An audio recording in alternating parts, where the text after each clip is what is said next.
Et puis, autre solution pour lutter contre la pollution et le réchauffement climatique, le développement de la voiture électrique. Dans la région l'Indre-et-Loire est le département le plus avancé en la matière, mais il n'est pas le seul. L'Indre a également initié une politique verte. L'installation de bornes de recharge a démarré l'an dernier. Olivier Lopez, Merak Movsisyan.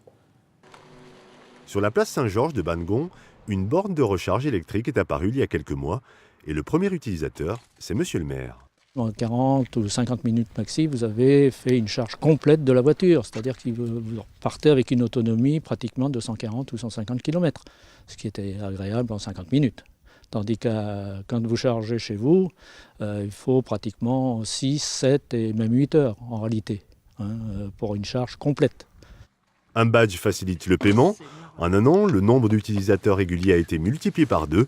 Ils sont aujourd'hui 250 dans le Cher. Un frémissement qui devrait se poursuivre.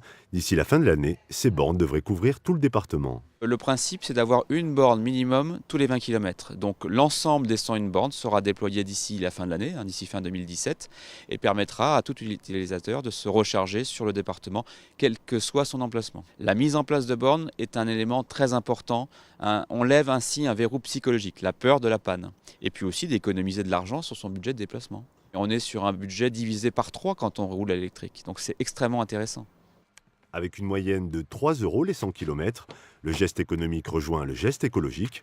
Le plan de déploiement est assuré par le syndicat de l'énergie du Cher pour un coût total de 800 000 €, dont la moitié est prise en charge par l'État.